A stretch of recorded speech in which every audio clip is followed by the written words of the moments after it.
Assalamualaikum, salam sejahtera. Ini adalah Dialog Tiga Penjuru, versi pertama edisi Ramadan. Harga barang naik ke? Itu kami bincangkan minggu ini.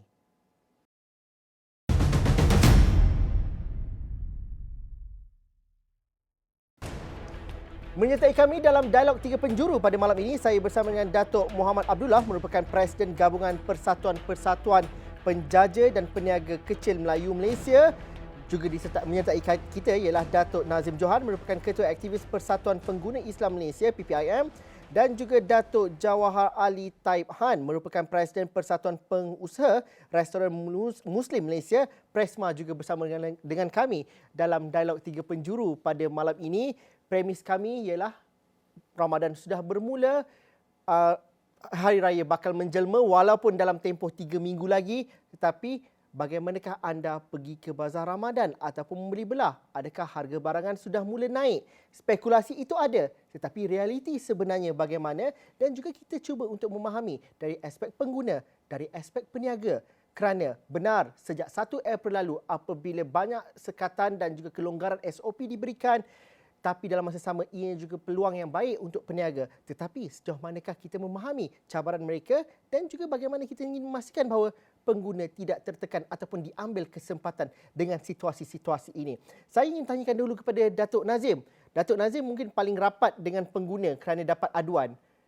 Adakah harga barangan naik pada ketika ini? Apabila pergi bazar Ramadan, apabila berbelanja, membeli belah untuk persiapan Ramadan, adakah aduan pengguna itu pada awal minggu Ramadan ini bagaimana, Datuk? Okey. Sebenarnya kita ni kerja menerima aduan je lah. Dia musim perbelakangan ini, musim barang naik. Sebelum puasa ni pun barang dah naik. Yang jelas, musim PKP ni memang barang dah naik. Naik pun kadang-kadang yang tak makan besi pun naik harga. Jadi tak ada orang makan besi pun bukannya guna lebih pun memang barang naik. Jadi bukan setakat barang-barang, ialah makanan ke dan repair kereta ke, tak tahu. Ini mungkin bukan disebabkan faktor luar, tapi ada alasan untuk menaikkan barang. Jadi ini yang kita terimalah. Tapi kita biasanya menasihatkan pengguna kita, kalau barang naik, tak usah belilah. Kalau beli, dia naik lagi. Tapi ikut pengalaman kita lepas, pengguna kita ni bagus. Dia barang harga murah, dia beli. Sayur kata RM3, dia beli. Naik RM6 pun dia beli. Naik RM10 pun dia beli. Naik RM15 pun dia beli. Sampai saya kacang panjang ada sekali tu. Naik sampai RM20 pun dia beli juga. Jadi kalau saya peniaga, saya pun mungkin barang apa ni harga naik pun dia beli, kita jual mahal lah sikit. Jadi sebenarnya kita nampak kelemahan ni biasanya memang di tahap pengguna lah. Pasal pengguna ni dia kadang-kadang dia tidak pandai mengawal, menyebabkan ramai orang ambil kesempatan. Tapi apa pilihan yang kita ada? Dah barang tu kita perlu. Kita tidak boleh kata, janganlah beli. Itu memang barang keperluan. Tak betul. Janganlah beli banyak. Atau tanam sendiri. Saya ada masa baru ni, saya kat rumah saya makan, isteri saya kata ini semua yang tanam sendiri. Sayur lah, ulam lah, timun lah, halia lah, serai. Jadi, tak payah belilah. Maknanya boleh sangat. Dan dia macam ni orang kata, kalau tempat kita tidak tak boleh nak kita nak tanam, okeylah, tapi boleh tanam dalam pasu je. Cili pun orang beli, cili pun sampai RM20 lebih. Cuba bayangkan. Jadi kita tidak mendidik rakyat kita untuk bertani pun. Dan orang boleh kata saya ni, oi, awak ada tanah, bolehlah. Tapi tanyalah Datuk Jawahar Ali. Saya duduk di tingkat 40. Saya ada ciku, saya ada memperlam, saya ada belimbing, saya ada, boleh aja. Tapi kalau enggak lah. Jadi ini kita belum tahap itu. Pengguna kita tahap guna. Tapi Datuk, kalau kita mengambil kira, adakah ada kenaikan yang mendadak dalam masa seminggu ini? Kerana kita cukup faham bahawa situasi kenaikan harga ini berlaku apabila sektor ekonomi mula dibuka pada Oktober lalu. Tapi kalau dalam masa seminggu ni ada tak naik mendadak? Kalau dulu beli roti john mungkin RM5, sekarang dah jadi RM15 contohnya. Ada tak terima aduan begitu? Dia tidaklah terlalu banyak pasal harga barang pun telah terlalu tinggi pada saya lah. Kebanyakannya terlalu tinggi. Jadi kalau naik pun dah naik agak yalah macam kuih dah kecil siput dia pun dah RM1 contohnya. Jadi kalau nak naik RM2 ke, jadi mungkinlah huru-hara nanti tak lakulah pula. Tapi tahap ini memang dia tak beza jauh sangat dengan PKP. Pasal PKP itu pun zaman yang dah naik, dah naik. Maksudnya bukanlah belum bermusim dan juga tidak melonjak begitu ketara. Mungkin saya nak tanya kepada Datuk Muhammad Abdullah. Datuk Muhammad, peniaga-peniaga kecil, penjaja-penjaja kecil Melayu dan ataupun khususnya Bazar Ramadan. Ini ramailah yang dalam persatuan Datuk pada ketika ini. Bagaimana keadaan mereka pada ketika ini? Adakah harga barang naik ni adalah spekulasi semata-mata ataupun sedaya upaya persatuan cuba untuk mengimbangkan harga itu? Kerana saya difahamkan banyak juga pelepasan yang diberikan oleh pihak PBT dan juga pihak kerajaan khususnya mengenai lesen untuk berniaga, sewa tapak dan sebagainya. Tapi dalam realiti sebenar seorang peniaga, bagaimana Datuk? Okey. Sebenarnya saya tidak menolak macam kata Tok Ki tadi.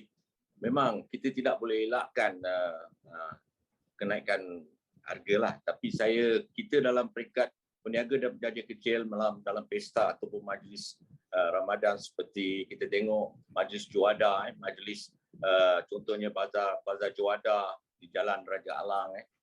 Kita melihat bahawa peniaga dan penjaja kecil terutama yang nak meniaga ataupun menjaja bahan-bahan makanan Juada pada bulan Ramadan, memang kita lihat ada sedikit kenaikan lah. Kita tidak menafikan tidak ada kenaikan langsung. Sebab kita pun mengharapkan bahawa kita tahu pembekalan seperti ayam, daging, telur dan sebagainya memang menaiklah. Dia menaik. Tapi dalam konsep win-win ni, kita selalu menasihatkan penjaja dan peniaga, janganlah mengambil kesempatan terlalu sangatlah. Macam dia sebutkan tadi, Tuan sebutkan tadi, Peter sebutkan tadi, sewa tapak dah ada subsidi contohnya murah dan sebagainya. Jadi saya rasa isu kenaikan ini memang ada. Contohnya kita beli popiah lah. Kalau dulu kita popiah gulung tu dengan harga bawah daripada 80 sen dan naik RM100. Pada ketiga ini mungkin naik RM1 10 sen atau RM1 20 sen. Contohnya mie rebus. Rata-rata ada kenaikan tapi tidak banyak membebankan. Saya boleh jaminlah sebab kita melihat bahawa sambutan bazar iftar ataupun bazar Ramadan, kita lihat mana-mana memang mendapat sambutan yang cukup baiklah. Jadi saya memohon kepada pihak terutama pihak kerajaan lah, teruskan usaha seperti operasi memantau harga dan sebagainya, kawalan harga pada bahan-bahan seperti ayam, telur, daging, sayur-sayuran dan sebagainya. Ini merupakan input ataupun benda yang diperlukan oleh penjaja dan peniaga untuk menyediakan perkhidmatan makanan pada bulan Ramadan ini.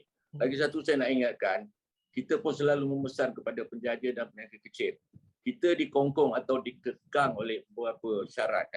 Terutama lesen yang dikeluarkan, kita mesti ada pihak PBT tempatan Sulawesi Bandaraya Kuala Lumpur dan mungkin di negeri-negeri dikawal dari segi kawalan harga oleh KP, HMP dan sebagainya. Memang kita dah pastikan mereka mesti meletakkan tanda harga supaya tiap-tiap makanan itu ada akad, ada kerelaan untuk pengguna itu untuk membeli. Dia tahu ini kalau ini dah naik, ini dah naik harga. Okey dah naik. Okey kalau kerana macam sahabat saya cakap nak beli, dia belilah. Tapi kalau dah sampai satu potong dah jadi RM2, itu dah melampau lah. Jadi pihak penganjur, PBT ataupun pihak berkuasa tempatan akan stop perkara inilah. Tapi so far saya tengok tidak sangat memberi kesan sebab ini pengguna ni nakkan benda ni. Jadi tapi saranan juga perlu diberikan kepada masyarakat peniaga dan penjaja kecil bahawa bulan Ramadan adalah bulan untuk kita memberi khidmatan sebis. Kita mesti memastikan, kita tahu untuk menyediakan penyediaan makanan ini mereka betul-betul lumus siang malam beli gula dari Melaka, gula Melaka apa dan sebagainya, kelapa dan sebagainya Ini merupakan pengorbanan kepada mereka. Apa salah mereka? Pada saya lah. Apa salah mereka mengambil keuntungan? Tapi bagi pihak kita pula, kita pastikan jangan lampau lah. Macam sahabat saya sebut tadi, kalau satu barang tu sampai naik, dulu RM1 naik dah jadi RM3, itu dah melampau lah. Itu kita kena benteras lah. Saya rasa tak ada masalah dia. Memang ada kenaikan. Memang saya mengakui ada kenaikan, tapi kenaikan tu sujud terima oleh penjaja ataupun peniaga. Datuk, apa paling mengekang dan juga menyebabkan peniaga tersepit pada ketika ini? Harga barangan asas, telur, tepung, itu antara yang kita boleh kata harganya begitu tinggi sekarang ni, tak boleh nak dikawal. Mungkin Datuk mungkin dapat ceritakan sendiri, apa kesukaran daripada segi penjaja dan juga peniaga? Bulan Ramadan inilah peluang untuk menambah pendapatan. Dah 2 tahun bisnes tak sama macam dulu. Jadi peniaga perlu menanggung kos yang begitu besar kalau dibandingkan 2019. Dan pembeli juga kena faham situasi ini. Mungkin cerita itu boleh kita fahami, Datuk, kalau Datuk dapat ceritakan daripada penjaja dan juga peniaga bazar khususnya. Terima kasih Tuan. Saya melihat dari sudut pertama dari sudut pembekalan asas. Pembekalan asas seperti ayam, telur dan sayur-sayuran dan sebagainya, tepung dan sebagainya. Kita tahu ada kenaikan, tapi kita kena ingat bahawa kerajaan pada ketiga ini memantau harga ini tidak naik terlalu melambung.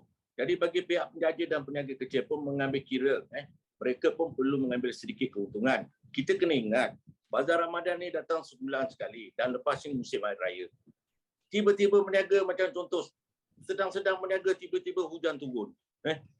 Modal pun belum tentu dapat lagi Tuan.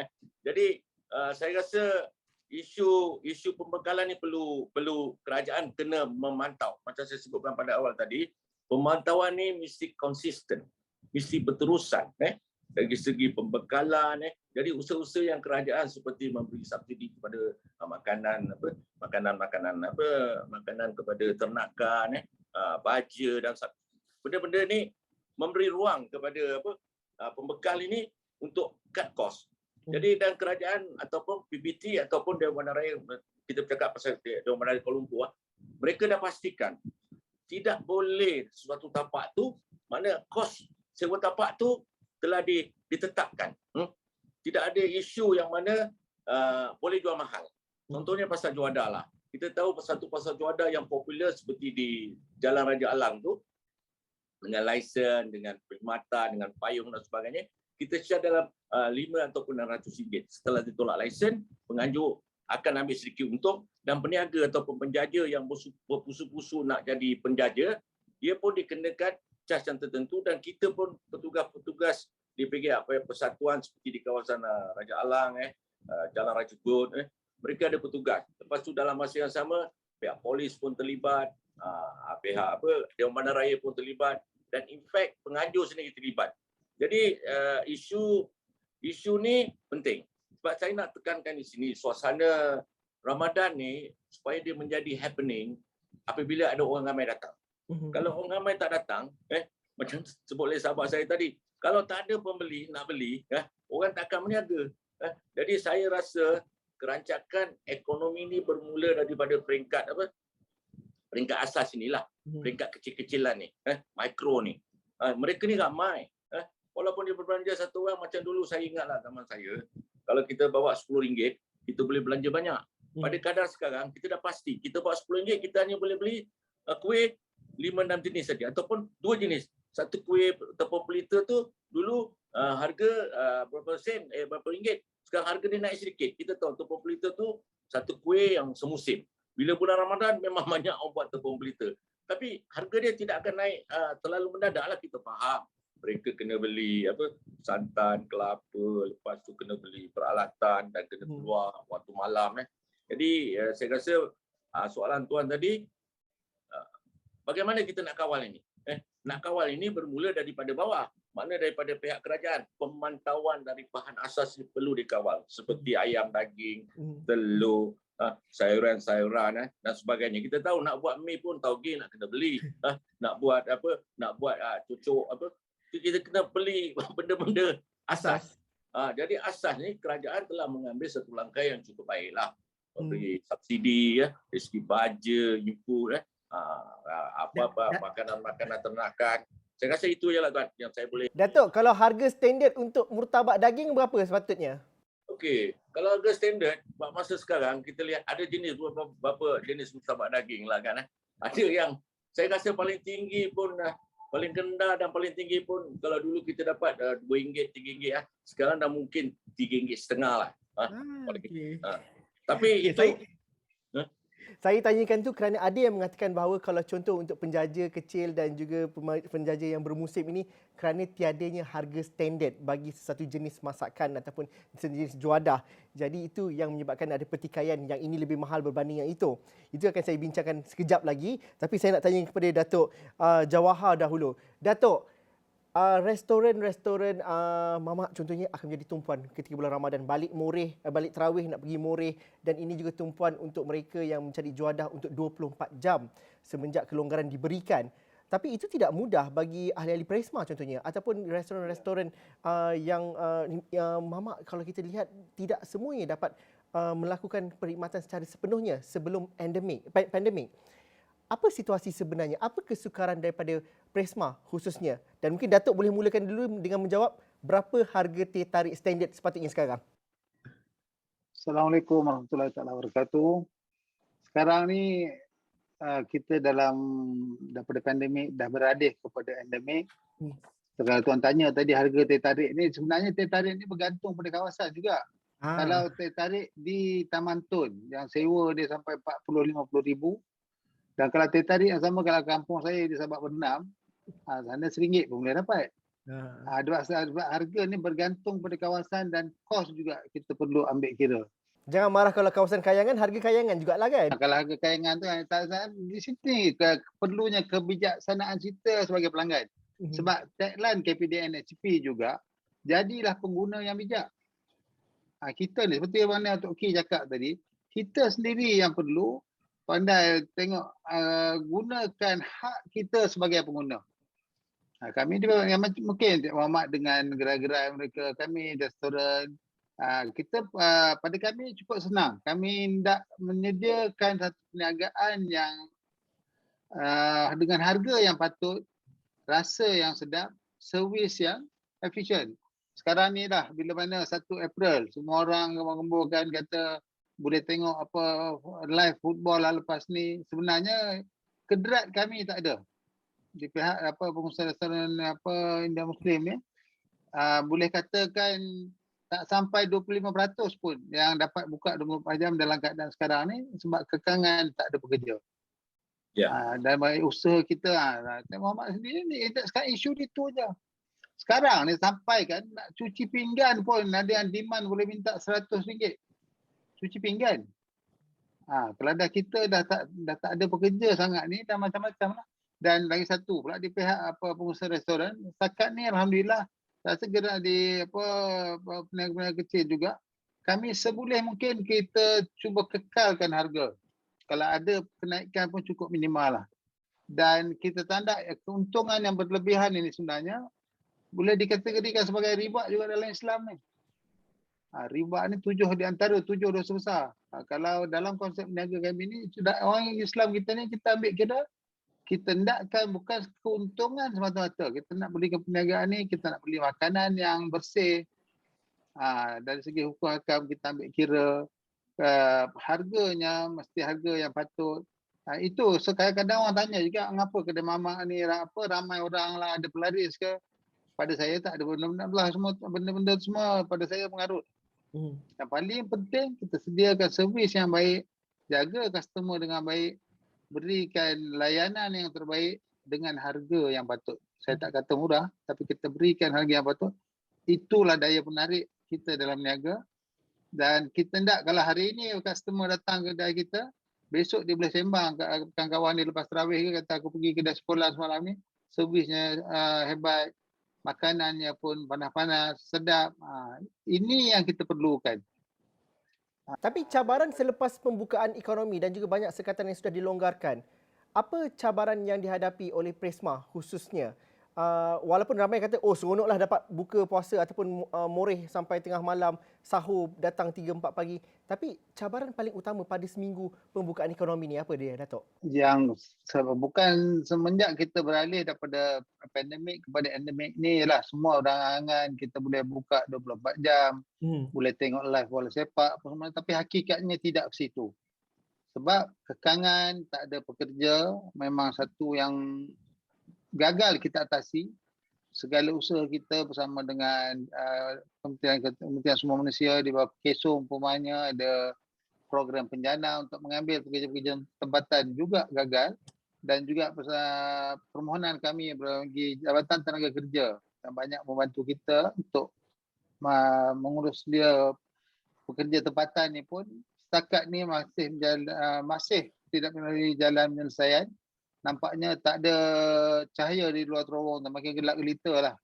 Dan bila mana kerajaan baru-baru ni benarkan kemasukan semula pekerja-pekerja yang balik bercuti. Yang tu pun kalau saya umpamanya pekerja saya kalau balik 100, 25-30 orang pun belum masuk lagi. Dalam keadaan sekarang ni, saya sendiri pun sebagai Presiden Persatuan, tak semua kedai saya mampu nak buka 24 jam. Dan saya rasa budaya restoran 24 jam ni lama-lama akan pupus lah. Kalau dalam situasi yang begini, dalam sesuatu jalan penyelesaian yang konkret tidak dapat kita perolehi, kebergantungan kita kepada pekerja asing tu masih lagi perlu dan wujud. Saya rasa mungkin kalau ada exit policy maknanya jalan penyelesaian untuk jangka masa panjang, mungkin boleh ada yang buat masa ni dah ada yang gunakan robot umpamanya. Tapi robot tu sendiri dah kat 53-55 ribu satu unit. Nak ke mana dia nak cari duit untuk semua tu, kita boleh beralih kepada self service umpamanya. Kalau sekarang ni kita pergi KFC, McD apa semua tu, order customer duduk dia scan QR code sendiri, order, dan di pihak pengusaha restoran tinggal hantar makan. Ini semua sesuatu yang tengah kita fikirkan. Mungkin akan perlu ambil masa yang agak anjal juga dalam 2-3 tahun lagi. Pembayaran melalui cashless, e-wallet, credit card umpamanya. Dan ini adalah di antara usaha-usaha kita untuk mengurangkan kebergantungan kepada pekerja asing. Tapi option kami kalau seboleh mungkin kalau ada pekerja tempatan, lagi syukur alhamdulillah. Dan di pihak Presma sahaja kami perlukan 30,000 pekerja dalam sektor kami untuk bersama-sama dalam sektor kami.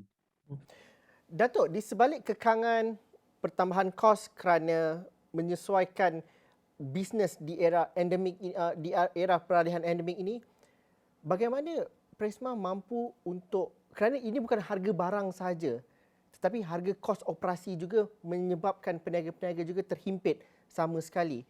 Justru apa situasi yang terbaik supaya kadar kenaikan harga makanan yang terakhir sampai ke pelanggan itu tidak terlampau dirasai, tidak terlampau melambung? Apa mekanismenya? Ada tak yang kalau kita boleh fahami situasi yang diambil ataupun dilakukan oleh Presma sendiri? Saya secara peribadinya sebagai Presiden Presma, sebelum kita masuk ke fasa keempat lagi, saya dah mohon kepada semua ahli-ahli Presma, kalau boleh tangguhkan dulu kenaikan segala makanan di restoran mamak ni, daripada minuman, makanan apa semua. Dan alhamdulillah dapat kerjasama yang baik daripada ahli-ahli kami. Dan setakat ni saya rasa kalau ada pun kenaikan yang di luar di luar pengetahuan kami adalah sangat minima, dan seboleh mungkin kami cuba bertahan dengan harga yang kita jual ni. Kalau perumpamaan ya macam makanan ruji, kalau naikkan roti canai, teh tarik ni kalau naik 10 sen pun merupakan satu beban dalam keadaan ni. Sebab kalau yang dulu M40 pun dah boleh katakan masuk dalam B40, dan kami pula di restoran-restoran yang Muslim ni kebanyakan customer kami ni adalah di kalangan B40 dan M40 tersebut, dan boleh dikatakan setengah tu dah restoran mamak ni dah jadi macam second home.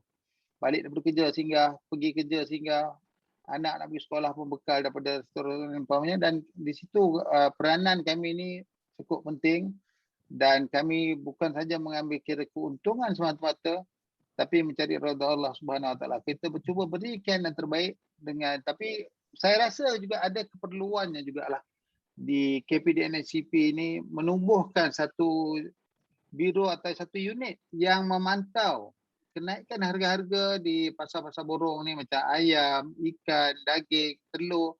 Tengok mengapa dia boleh melonjak naik dengan kadang-kadang tu tak pernah sabar langsung. Kalau kami di pengusaha restoran ni ada satu akta di bawah KPDN SCP juga, akta pencatutan yang membolehkan penguasa datang mantau kenaikan harga. Kita kena siapkan file daripada kalau teh tarik umpamanya, kos buat teh tarik, gaji, segala benda tu kita kena list out dan bagi.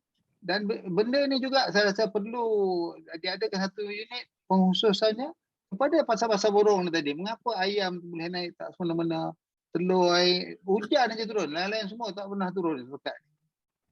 Kerana Itulah akhirnya, harapan kami. kerana akhirnya peniaga-peniaga seperti Datuk dan juga gabungan-gabungan Cik Mohammad adalah frontliner yang terakhir untuk berdepan dengan pengguna. We are only end user. Dan kita nak berikan yang terbaik untuk masyarakat kita, untuk keluarga Malaysia kita ni. Kami berhenti rehat seketika dahulu, kita jumpa lagi selepas ini.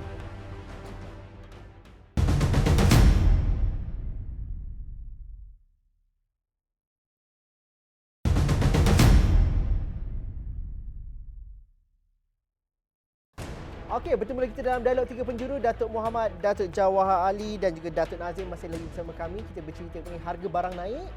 Datuk Nazim, kalau dapat diulas sikit, bagaimana kita melihat? Tadi Datuk mengatakan bahawa pengguna kena jadi pengguna bijak. Kalau mahal sangat, tak payahlah beli. Tadi Datuk Jawahar kata kalau rasa bajet tu tak kayangan, janganlah pergi minum dekat restoran kayangan. Tapi ayat ni tidak popular. Kita mungkin akan dikecam kerana berkata begini. Pengguna bijak yang diperlukan era peralihan pandemik ini bagaimana? Kerana benar kita suka pergi bazar Ramadan. Kalau dahulu setiap hari 30 kali kita pergi bazar Ramadan dan membeli juadah pelbagai. Tetapi mungkin kerana kita kekurangan pendapatan ataupun kerana harga barang naik, kita perlu mengawal cara kepenggunaan kita itu. Pengguna bijak di fasa peralihan endemik ini, apa yang dimaksudkan? Apa yang kita perlu buat sebagai seorang pengguna? Kalau dulu RM10, mungkin kita dapat banyak. Tapi takkan nak sama dengan dulu. Mungkin kita dapat kuih 2 jenis. Mungkin itulah nikmat yang terbaik untuk hari ini. Pada pandangan Datuk, bagaimana kita mengawal persepsi dan juga menguruskan pemahaman kita mengenai harga barang dan juga kita dapat juga masih lagi membeli dengan bijak? Baik, dia macam ni sebenarnya. Zaman pandemik ataupun endemik ni satu hal lah. Tapi saya nak komen juga isu pengguna yang rata-rata sebenarnya di keliling kita ni, Cik Zul, tak bijak. Sebenarnya saya boleh kata kebanyakannya amat jahil pun. Kerana kita gagal mendidik, dan kita juga bukan gagal kita mendidik pengguna, kita gagal mendidik keluarga kita, pasal segala-galanya bermula dengan keluarga. Ya, jadi ini yang kita selama hari ini saya nampak kita cukup gagal. Kita tidak mendidik anak-anak kita untuk cermat contohnya. Anak-anak kita untuk tidak membazir contohnya. Keluarga kita untuk berhati-hati, jangan mudah percaya. Ini asyik bukan setakat makanan, kena tipu musim ini pun banyak dah cerita kena tipu. Investment musim ni pun pertama-tama EPF nak keluar. EPF nak keluar, nanti bonus dapat lagi. Bonus lagi dapat. Dia jadilah. Jadi maksud saya pengguna di Malaysia ni, saya rasa lah mungkin KPDN nak marah, tapi tak apalah, bulan puasa dia tak boleh marah. Dia sebenarnya saya rasa kalau ikut di layan kita punya ilmu kepenggunaan ni, kalau dapat 10-20% pun sudah nasib baik. Tapi tidak. Okey, dia masalah dia begini, daripada pengguna yang tidak bijak, dia pergi kepada masyarakat yang tidak bijak. Daripada masyarakat yang tak bijak itu, dia pergi kepada pemimpin-pemimpin masyarakat yang tidak bijak, termasuk juga di level-level menteri. Sorry to say, pasal ini adalah budaya kita. Kita tidak boleh, okey, menteri ni ambil daripada bulan dan bintang. Tidak, dia tak bijak sama saja. Jadi perkara ini bila berlaku, contoh yang macam inilah saya nak tanya. Contohnya ayam naik harga. Apa dia punya asas? Makanan ayam naik. Makanan ayam kena import, duit turun, duit kita turun, lepas tu barang tak ada, macam-macam lah. Tapi kenapa kita tidak berani untuk mencuba? Contohnya makanan ayam, bukan nak buat kapal terbang, nak buat makanan ayam pun tak mampu. Kenapa kita sampai lemah macam tu? Sedangkan ia boleh dilakukan. It's impossible tidak ada makanan ayam yang boleh dikeluarkan locally. Tapi kita ambil locally. Sampai beli barang, makanan ni pun berpuluh bilion. Cuba bayangkan. Sedangkan benda tu boleh tanam, tanah ada. Jadi ini yang saya maksudkan, yang kita kena ubah. Generally kena ubah, tapi ialah kena mula dengan diri kita sendiri. Kalau kita tengok pengguna, kalau kita tengok di hotel sekarang ni, ini pun satu benda yang luar biasa. Saya dah dapat laporan ada setengah hotel sampai RM120. RM120 ni, saya rasa berapa keluarga boleh makan. Tapi ini satu kepala. Jadi kita pula pergi sama ramai-ramai. Makan pula dalam banyak. Jadi kita tak ajar keluarga kita supaya jaga kesihatan, supaya makan ala kadar yang cukup untuk kita, ya.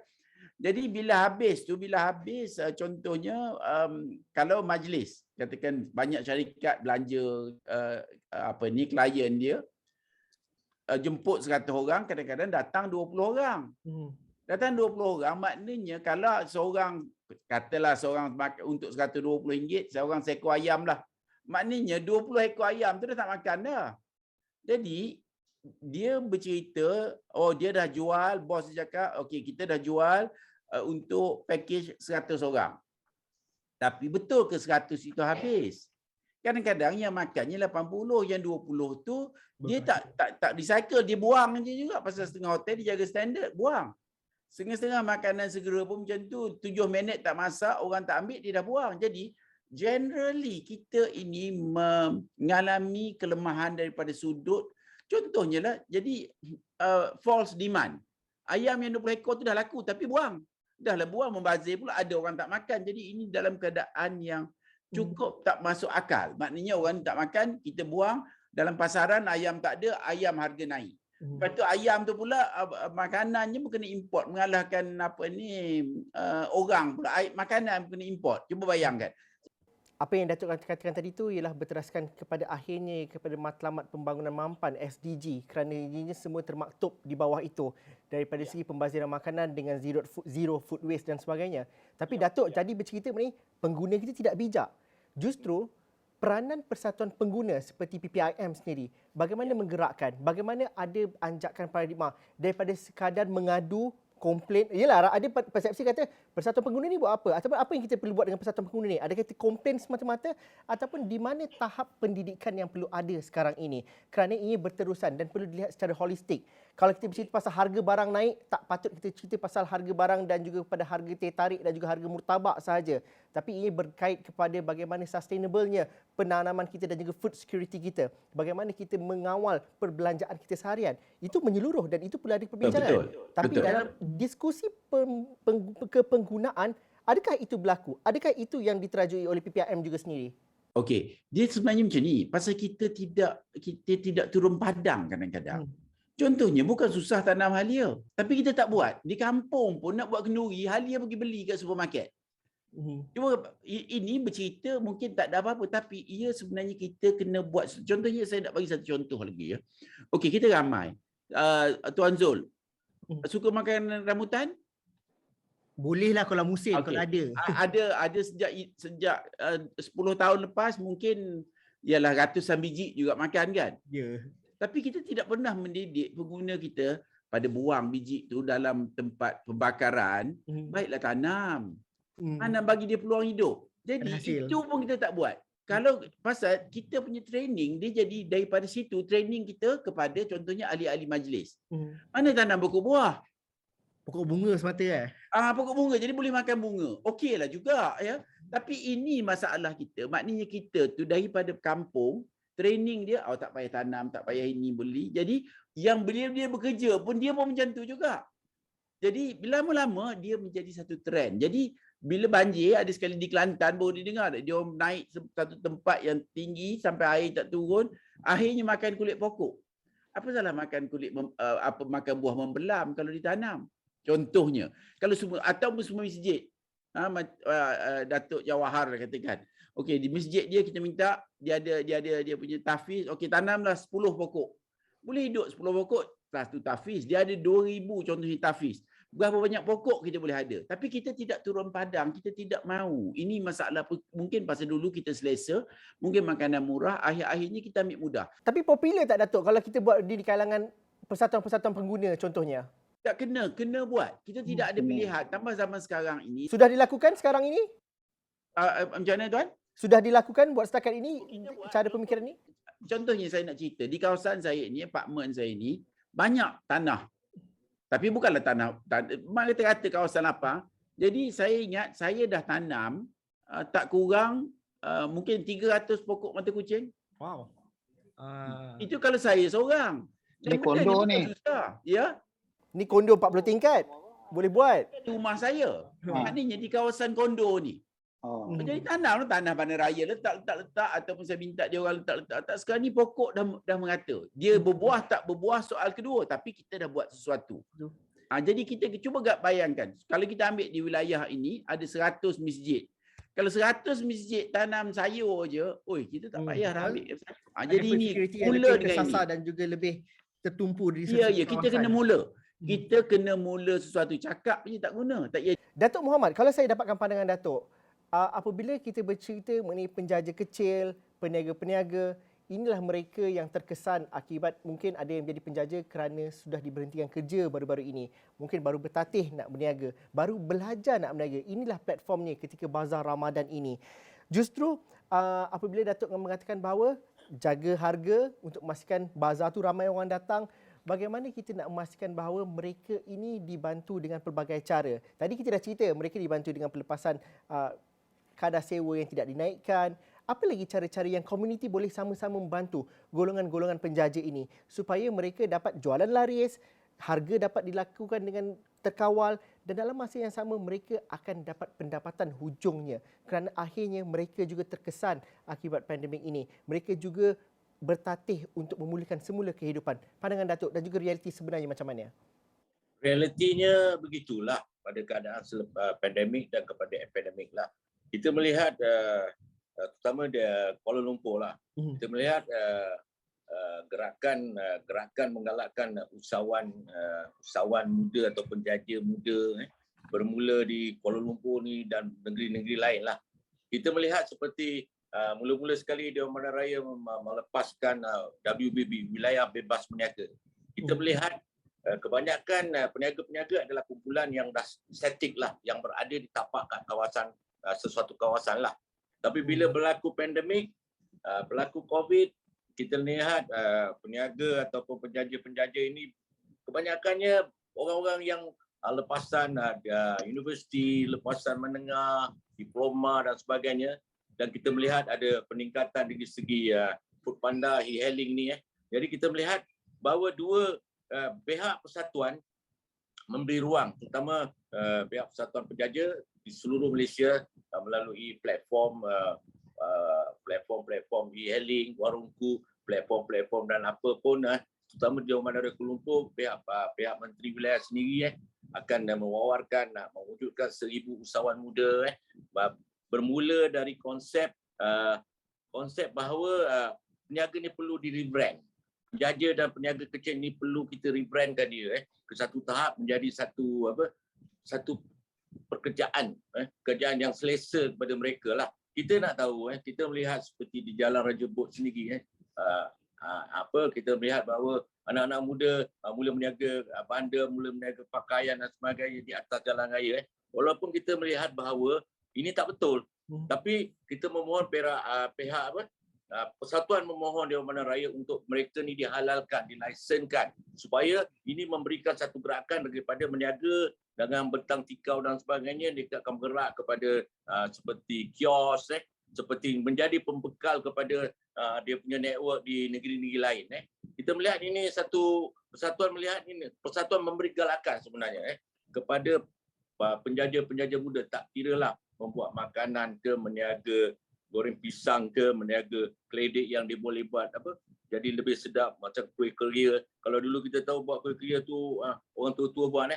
Sekarang kita melihat bahawa perlulah kita bawa teknologi ini menjadi satu, kita nak menjadi satu contoh lah. Kita melihat seperti katakan rojak. Kita panggil rojak kolam. Rojak kolam ni saya tengok dekat Medan memang popular lah. Dia dia ni berteraskan makanan-makanan yang mudah. Tapi kalau benda ni kita bawa ke Kuala Lumpur dengan kita menggalakkan industri hiliran seperti jualan kuas, pisang batu, pisang tu. Jadi kalau kita buat di Kuala Lumpur, kita bagi kepada usahawan muda, peniaga-peniaga muda, dia akan menjadi satu produk di mana kita tahu masyarakat Kuala Lumpur ni nak beli rojak buah ni special. Dia selalu pergi, sorry lah Datuk Johar, rojak mamak. Ni pergi kepada rojak yang berteraskan sayur-sayuran. Jadi kita nak perlukan orang muda ni kepada ke arah ini. Bukan saja nak fikir nak buat toyam dan sebagainya. Saya tertarik dengan Datuk Johar kata penggunaan tenaga asing. Kita sangat bergantung kepada kalau kedai toyam ni tak bawa orang Thailand masuk, kedai toyam tutup tau. Jadi kita mahu peniaga-peniaga atau player-player muda ni mengambil alih. Bukan kata jual toyam aja, mungkin mereka boleh buat makanan yang berteraskan kebudayaan Melayu macam disebut oleh Datuk Ki tadi. Dia ada didikan, dia boleh tanam, dia boleh itu produk, dia bawa kat kampung, dia bawa datang sini. Jadi orang muda ni meniaga. Sebab orang yang nak pencen ni, dia meniaga, dia tahu dia cukup makan ni. Tapi peniaga muda ni daripada kecil, dia akan membesar. Sebab penjaja ni bermula, dia organik tau, dia akan berkembang. Dia tak terstatik kat situ tau. Contoh dia jadi pembekal keropok lekor. Mula jual keropok lekor, mak dia jual. Sekarang dia dah boleh buat keropok lekor. Dia boleh bawa keropok lekor, dia kembangkan lagi dengan di satu kawasan perumahan ke satu kawasan perumahan lain.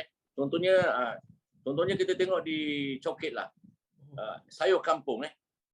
Kita tahu ayat sayur kampung tu kat situ macam-macam lah orang kampung, orang tahu pucuk, ubi dan sebagainya kan. Jadi kita perlukan orang-orang muda sekarang. Kita dia berfikiran yang bukan setakat itu je. Kita tengok dia jual kedai itu je tapi dia ada network dia. Dia ada network. Jadi itu pandangan saya lah. Jadi persatuan dan Dewan Merdeka Kuala Lumpur dan PPT tempatan bekerjasama untuk rebrand sikap jaja dan peniaga kecil ni. Supaya mereka ni adalah kumpulan yang ramai. Penggerakan dia ramai. Saya rasa dia menyumbangkan perkhidmatan sampai dia mengambil keuntungan yang sikit. Bukanlah dia nak jadi kaya sangat, tak ada. Tapi akan jadi kaya, satu dua orang dia akan jadi kaya. Bermula daripada industri kecil, dia akan jadi supplier. Bertatih dan teruslah. Okay. Saya ingin bertanyakan, ini minggu pertama Ramadan, Alhamdulillah. Datuk-datuk sekalian mengatakan bahawa harga terkawal buat setakat ini. Tetapi menjelang pertengahan apabila mungkin nanti duit RM10,000 dah dapat dikreditkan dalam akaun, dapat pula bonus kaki tangan kerajaan, mungkin yang negeri-negeri juga dapat bonus, dan juga akhirnya nanti 1 Mei juga nanti gaji minimum sudah ditetapkan pada kadar tertentu yang sudah diselaraskan pada harga yang baru. Dan ini akan ada satu domino effect. Apa jaminan daripada peringkat Datuk Jawahar sendiri contohnya untuk memastikan bahawa perkara-perkara diambil kira dan juga peniaga tidak menaikkan harga sewenang-wenangnya? Situasi dibagi Presma. Tadi Datuk dah cerita, tapi keadaan-keadaan ini bagaimana yang kita dapat baca dan juga ramal dalam 2 minggu, 3 minggu akan datang? Nah, sebelum mungkin memang kita cuba bertahan lah. Setakat hari ini, alhamdulillah kita memberikan perkhidmatan dan tidak menaikkan harga menu-menu makanan kita. Dan harapan kami itulah seperti yang saya sebut tadi, harap pihak kerajaan juga dapat memantau dan mengelakkan kenaikan yang di luar jangkaan ni. Nampak di mana kita sebagai end user, kita cuba memberikan sesuatu yang terbaik untuk pelanggan kita dengan harga yang patut. Di mana-mana pun, kalau mungkin di gerai-gerai pun kita hendakkan sama, di restoran-restoran juga, dan kita tidak kita hendakkan pelanggan tu bijaksana memilih restoran yang menjual dengan harga yang patut. Itu kebijaksanaan kita. Kita tak boleh sebut lah kita jangan pergi restoran kayangan tu, hak pengguna tu. Mereka itu pilihan yang mereka. penting, itu yang kita perjuangkan. Sebab saya juga merupakan timbalan Presiden Persatuan Pengguna juga di bawah Tuki. Mana dua-dua peranan tu kita kena ambil alih dan kita sendiri sebagai pengguna perlu bijak untuk memastikan ke mana kita nak pergi. Dan kami kalau di pihak restoran ni, kita cuba beli yang terbaik dari segi makanan juga. Kita ada inovasi makanan-makanan yang baru kita perkenalkan.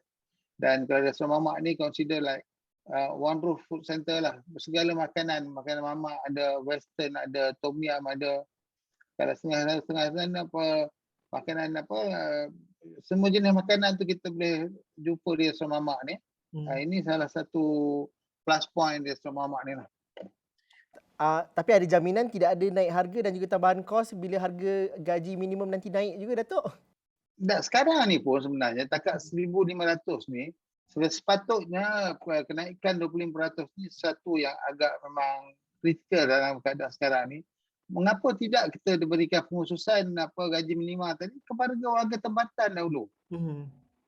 Kalau yang warga hasil ni boleh kita mungkin daripada 1,200 naikkan 1,300, 1,400, 1,500. Mana dia tak naik sekali arung sampai 300. 20% ni satu kenaikan yang agak membebankan kepada pemilik-pemilik restoran dan juga industri player. Kalau kerajaan kata kita naik semua pekerja tempatan dibagi 1,500, saya setuju penuh. Kerana Datuk juga dapat menyelesaikan masalah pekerja. Ya, saya. Sekarang ni pun kalau tak 1,500 tak ada orang tempatan, siapa nak kerjanya pun. Tapi tinggal lagi sebab gamaknya restoran sektor kami ni diletakkan bawah 3D, dirty, dangerous dan sebagainya ni. Itulah rasanya sampai sekarang kekangan untuk mendapatkan pekerja tempatan ni menemui jalan buntu lagi. Tapi kita masih lagi mengusahakan. Sebab saya sendiri pun sebenarnya bukan datang daripada kampung, saya datang Kuala Lumpur, bukan saya jadi tokey restoran, saya juga bekerja daripada bawah. Jadi pelayan, lepas tu jadi juruang, jadi supervisor. Lepas tu hari ini Alhamdulillah jadi pemilik restoran. Mengapa tidak anak-anak tempatan kita ni bergerak ke arah yang positif, berfikiran saya takat sekolah saya ni bukan SPM saja. Tapi bukan itu yang kita nak nilai. Maknanya keberkatan kita, usaha kita kena ambil kira untuk kita nak, kalau boleh kita nak lahirkan lebih ramai lagi usahawan di kalangan kita. Dan peranan PPM juga, Tok K juga selalu sebutkan kalau hari ini mereka jadi penerima zakat sebagai asnaf, kita boleh transform mereka jadi pembayar zakat. Itu yang PPM berjuangkan. Itu juga di Prisma yang kita perjuangkan sekarang. Kami berhenti lihat seketika dahulu, kita jumpa lagi selepas ini.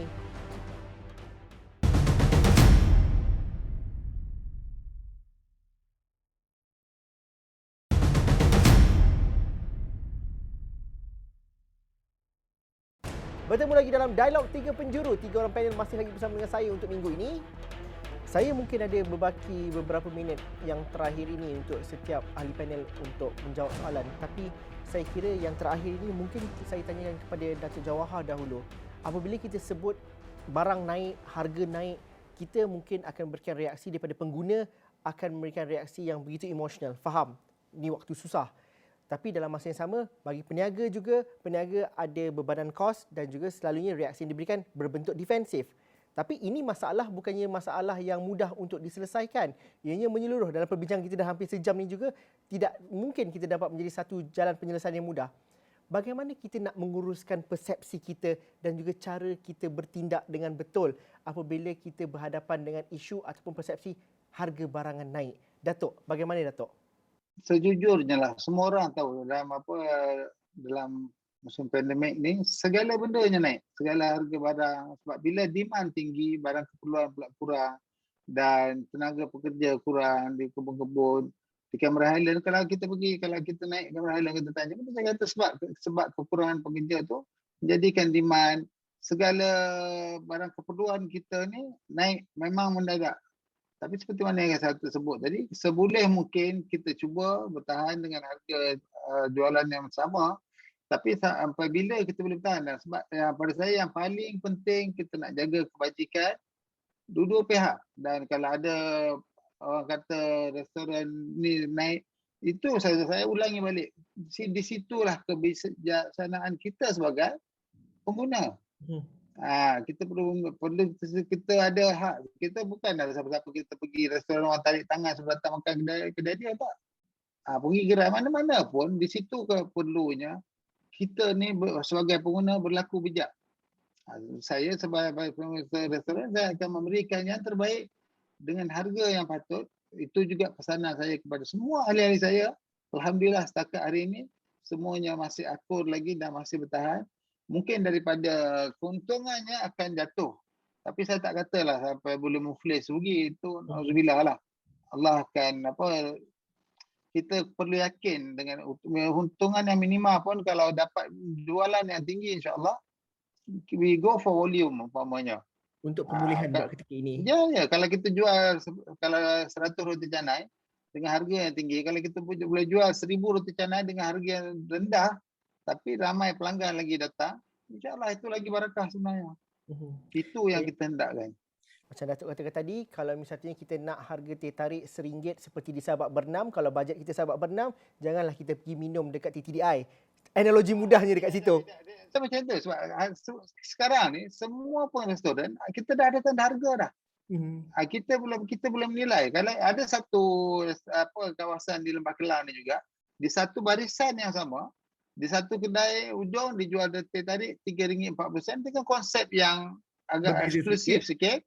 Dan di barisan yang sama, di ujung belah kanan, dia jual teh tarik RM1.70. Dua-dua restoran tersebut ada pelanggan dia, ada daya penarik dia, dan tak ada siapa pula yang nak gaduh sebab kita ni open market, dan di situ saya kata kebijaksanaan kita tadi itu memainkan peranan.